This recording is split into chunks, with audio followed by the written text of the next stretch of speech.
Cheese, oh.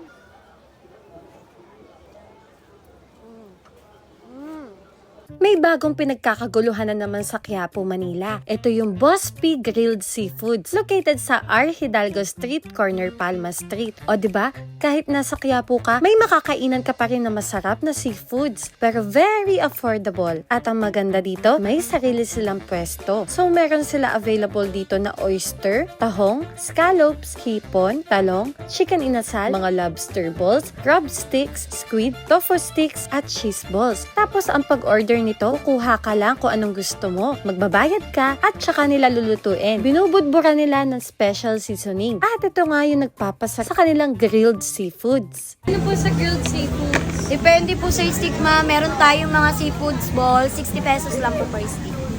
Tapos meron din tayo dito mga fresh. 60 pesos din po yung hipon natin per stick. Grilled seafoods dito sa Quiapo. Grabe, oh. So, nag-order ako nitong hipon nila. Pinatanggal ko na rin yung balat para mas madaling kainin. Magkano to? 60. 60 pesos isang stick. May 2 peraso ng hipon. Tikman natin.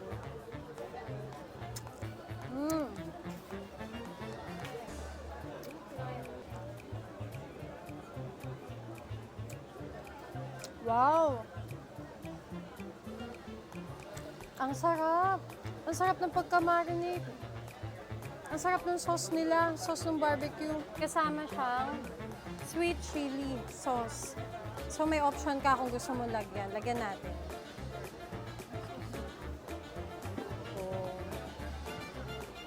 Tapos meron din sila ditong chili garlic.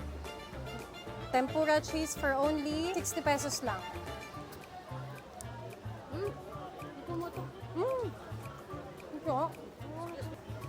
Nag-order din ako ng Rockefeller. Grilled oyster lang pala to. Grilled oyster lang pala. Rockefeller, imported.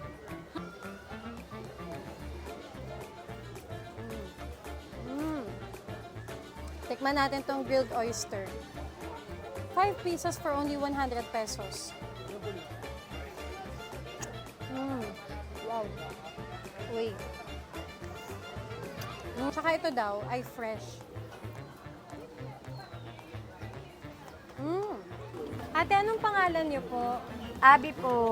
Kailan po kayo nag-open nito? Last month lang po. Last month lang. Yes Ito po yung first branch niyo. Opo. Ano yung nilalagay niyong sauce dyan sa barbecue? Yung nilalagay po namin dito yung secret ingredients namin. Pero kapag sinerve po sa inyo yan, meron po tayong sweet and chili sauce. Tapos meron din tayo doon na chili garlic na. Chili garlic din. Yes po. Balita ko masarap daw kaya ito napa-order na ako. Yes po, masarap po kahit nga po walang sauce Makakain niyo siya. Pwede niyo po ba silang i-invite? Yes po, kung gusto niyo po matikman yung mga fresh seafoods namin, punta lang po kayo dito sa Boss P Grilled Seafoods. Located po sa Hidalgo Street, corner Palma po. Anong oras po kayo open? 11 a.m. po to 10 p.m. 10 po open. p.m. Yes po.